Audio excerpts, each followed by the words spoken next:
بسم الله الرحمن الرحيم الحمد لله رب العالمين والصلاة والسلام على سيدنا وحبيبنا محمد وعلى آله وصحبه أجمعين. Welcome to the reading chair. This is the third episode. The first two episodes we recommended Islam Between East and West. That was episode number 1 by Ali Begovic, and the second episode was Islam Through Western Eyes by Jonathan Lyons. Just very quickly, the first one was just about juxtaposing the Islamic worldview versus the materialist Western worldview. And just to show you why, when you're having some conflicts and noticing some things that are contradicting each other when you're going through the education system, why that is, and why the materialist worldview is incoherent. It doesn't actually answer the big questions, and why, if you adopt it, you spell the end of humanity. There is John Gray actually talks about this in his books. The idea of being really a materialist humanist, if you're really an atheist humanist, these two things don't come together. Humanism, as he says, is just a repackaging, a rebranding of Christianity. You're just wanting to reject God, but you want to get all of the benefits of having a belief in God. One of which is you believe that human beings are special in some way, and they have some position in the world that is different from the rest of the animal kingdom and the rest of the material world. And that's what the Islamic worldview, as well as any religious worldview in general, will pose for you. As Ali Begovic calls it, human beings or humanity is the window to revelation. It's the window to the unseen. It is basically a sign. Being human means that it's a sign for God. And if you reject the existence of God, you also by default will reject anything called human. The second episode was Jonathan Lyons' Islam Through Western Eyes. We talked about the general structure of the discourse about Islam and Muslims in the West, and why we hear certain things about Islam and Muslims, and why we don't hear certain things about Islam and Muslims. There are some things that are just not allowed to be said.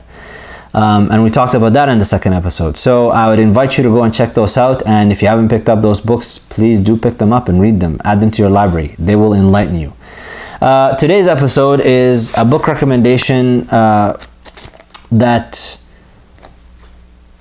goes along the same lines. And it is The Colonizer and the Colonized by Albert Memmi. This book, if you want to understand the Black Panthers, Malcolm X, you know, the oomph that Malcolm X had in his word, you know, the militancy in his word, the awareness, how his consciousness was even raised about the condition of the black man and black people in general, and all subjugated people. It's Albert Memmi, it's Frantz Fanon. These are the people that he was reading for. Now, with regards to Albert Memmi, The Colonizer and the Colonized, this book was first published in 1957 in French. And Albert Memmi was born in 1920. He was a French essayist and writer, and a Tunisian man. He's not a French essay. He wrote in French, but he was a Tunisian essayist and writer.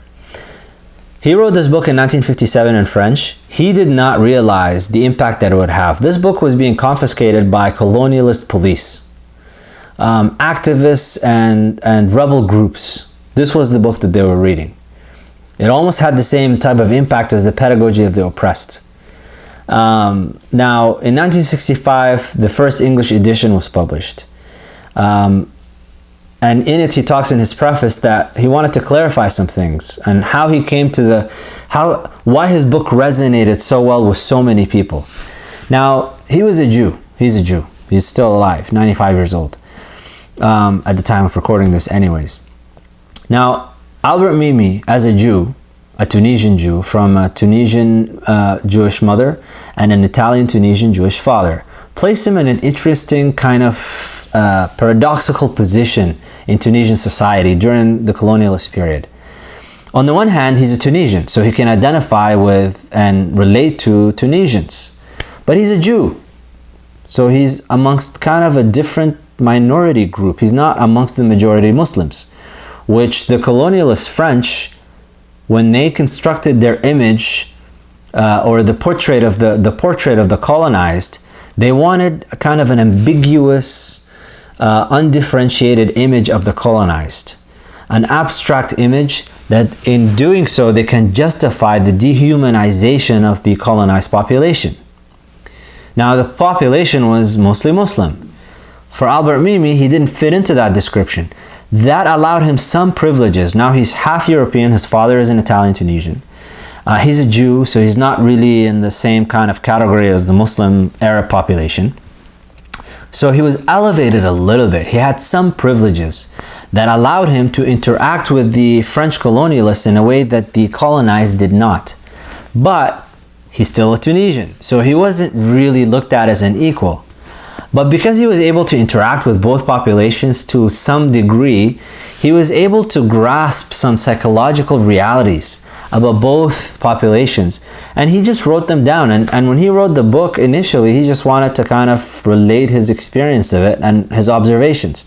And he made some generalizations, but he could back them up with multitudes of examples, multiple examples of why his generalizations were valid.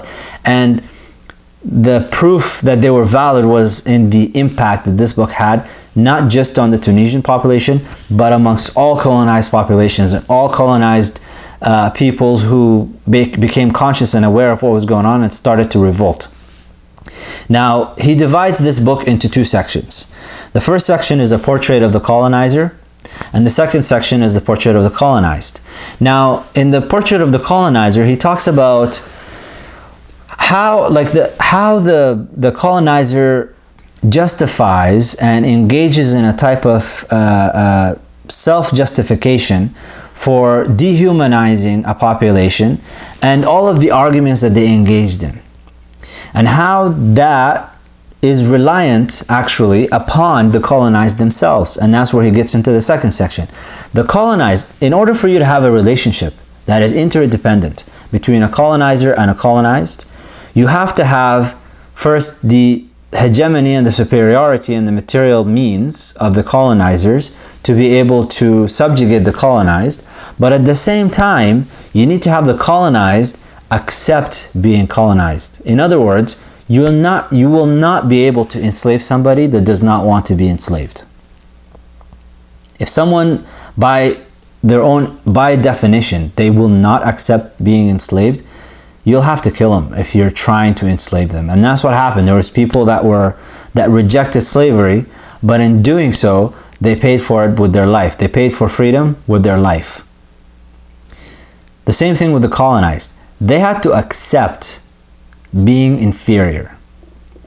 And in the way that this happened was not just by the material might of the colonizers, because that's not enough for colonizers to subjugate a people.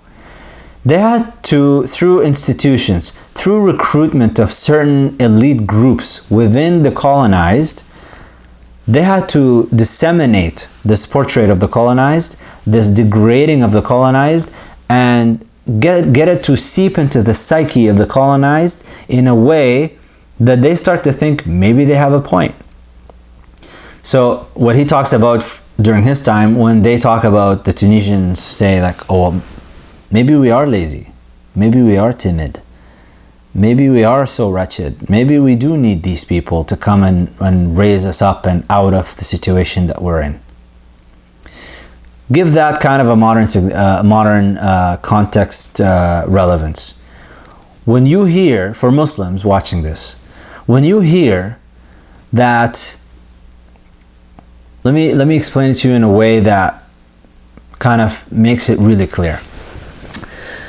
The way that materialists talk about religion and science, for example, and modernity and advancement, they say that, and this is done in a very insidious way, they oversimplify and sometimes make very false claims about how the reason the Dark Ages in Europe and in the West were the Dark Ages was because of the church and the church's teachings. Now, there's some element of truth to that, but they conveniently ignore that many of the pioneers and the scientists, the scientific pioneers and intellectuals that were the predecessors of the Enlightenment age, were monks, were priests, were theologians that gave rise to people that were able to write and to advance and to do scientific progress. And that's where you miss that story. You have an oversimplified image that makes it seem like it was religion that was the reason why Europe was not advanced, and it was discarding of religion that allowed them to advance. That's the simplified, popularized discourse. It's not accepted in academia, but the popularized image gives you that. And just by citing a couple of examples, they sell it. That's step one.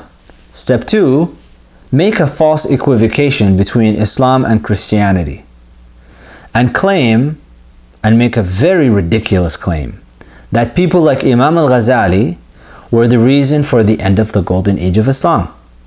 And because Muslims are so observant and adherent to their religion, and the level of religiosity is too high, that's why they're unable to modernize. So Muslims need to also do the same thing as Christians have done, discard their religion, and they will advance. Now, you get this through the education system, through the entertainment, through the media, through public discourse, intellectuals, elites amongst Muslims. In the Muslim world, the Arab world, they give you the same language. They talk the same talk. So what ends up happening? You as the average Muslim sit back and think, well, maybe they have a point. Maybe we are backwards because of our religion. So what we need to do is do the same thing and forget about religion, drop our Islam, and go along with them.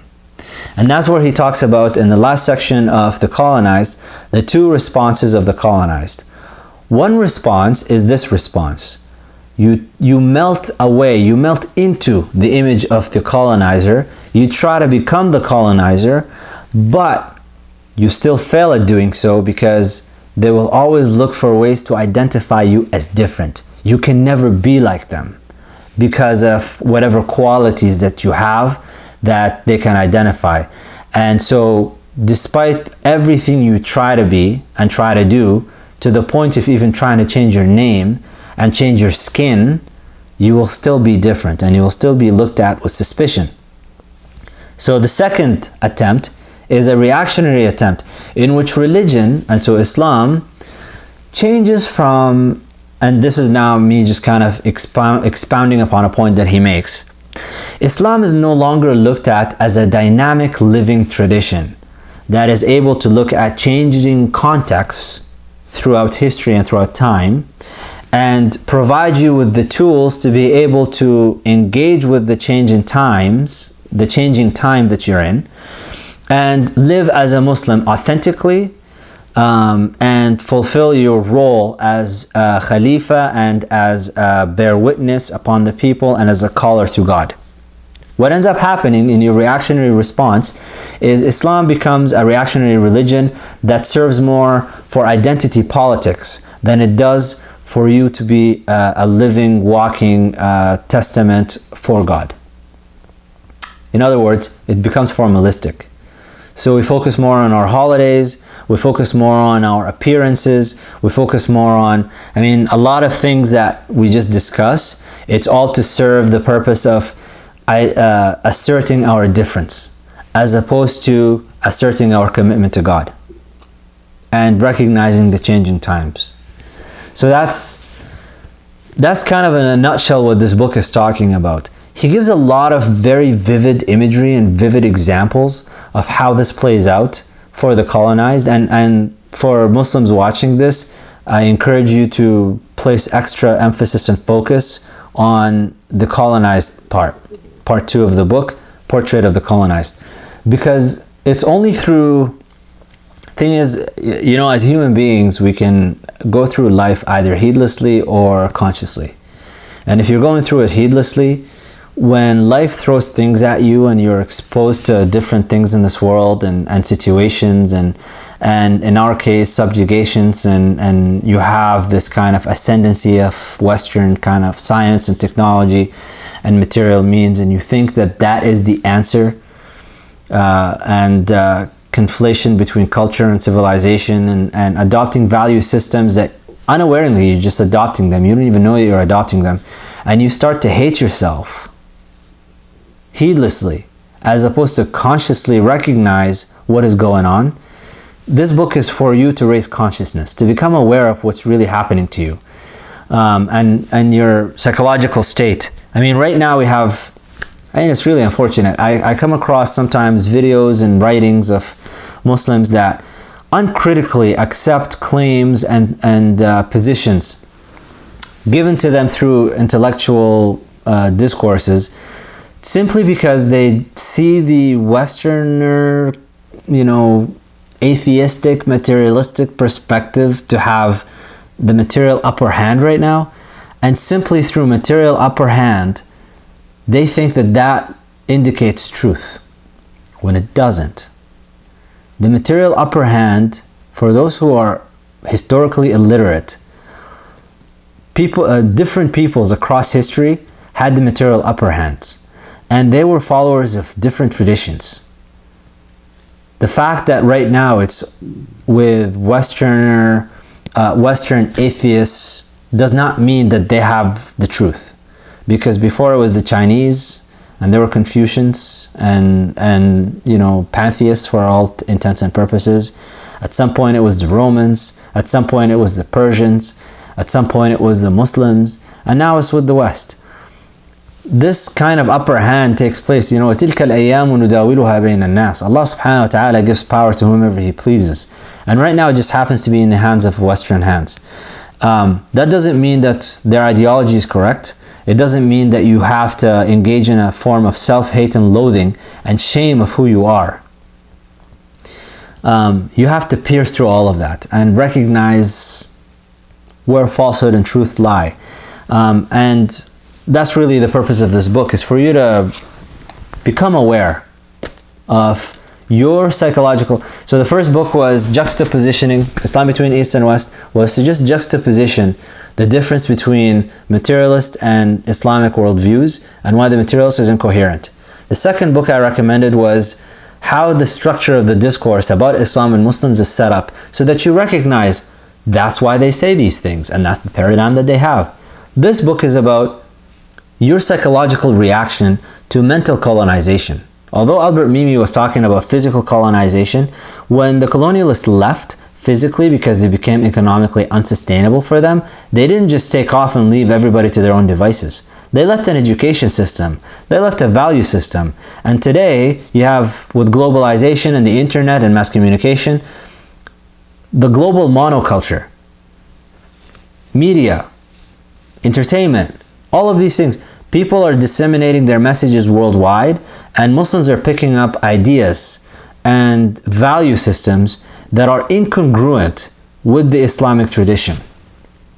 And unfortunately, our institutions, our Islamic education has retracted back, and now it just responds in reactionary fashion.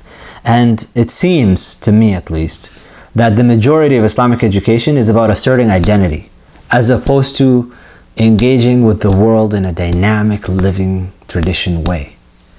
But every problem, you won't solve a problem until you recognize you have a problem. And we're trying to kind of diagnose and identify the disease and figure out where the problems lie for us, so that we can engage with it and try to fix it. So this is the third book. I hope you guys pick it up. The link for it will be in the description. I hope this was short enough for those of you who wanted it to be shorter. I know that I went on too long in the previous one.